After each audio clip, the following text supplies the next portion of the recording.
قرآن کی ایک ایسی صورت ہے، 114 صورتوں میں ایک ہی سورہ ایسی ہے جس کے شروع میں بسم اللہ نہیں پڑھی جاتی، جس کے شروع میں بسم اللہ نہیں پڑھی جاتی۔ ہر سورہ کے شروع میں بسم اللہ پڑھی جاتی ہے۔ اس کی حکمت اللہ اس کے رسول بہتر جانتے ہیں۔ قرآن میں اسی طرح سے آئی ہے۔ جب حضور نے لکھوایا اس کو تو بسم اللہ کے ساتھ نہیں لکھوایا۔ پہلے جواب تو یہی ہے۔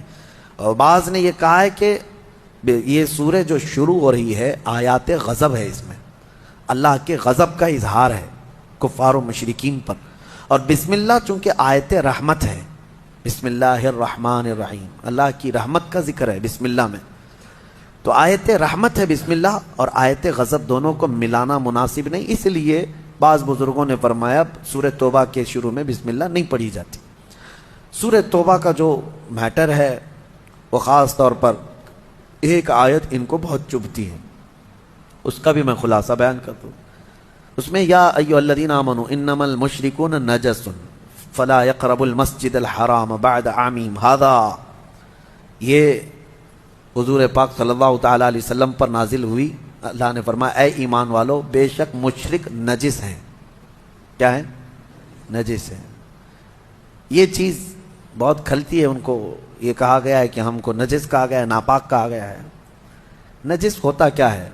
بہت ساری چیزیں ہیں، میں آپ کو بتاتا ہوں، اور اس میں حکم یہ ہے کہ ان کو مسجد حرم کے قریب اب آنے مت دینا۔ اس سال کے بعد پابندی ہو گئی، مشرکین نہ آئیں، یا اللہ تبارک و تعالیٰ کی مقدس سرزمین ہے۔ آج تک اس پر عمل ہے کہ حرمین طیبین مکہ میں بھی اور مدینے میں بھی غیر مسلم کو الاؤڈ نہیں ہے۔ یہ ابھی کچھ یہودی سعودی داخل ہو رہے ہیں، ان کی کرپا، ان کی مہربانی، بھائی بھائی کو داخل کر لے رہا ہے، الگ بات ہے، لیکن ویسے اسلامی قانون یہی رہا برسوں سے۔ اب ان کا سوال یہ ہے کہ مشرکین کو نجس کیوں کہا گیا؟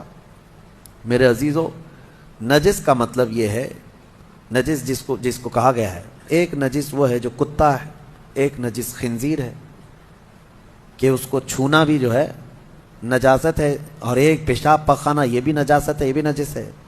لیکن ان کے لیے جو کہا گیا وہ عقیدہ نجس، یعنی اللہ تعالیٰ کے ساتھ شرک کرنے والی یہ جو فکر ہے، یہی سب سے بڑی نجاست ہے، یہ گندگی ہے، یہ نجاست ہے۔ اور یہ صرف اور صرف میرے دین میں نہیں، الزامی جواب ہمارے پاس بھی ہے۔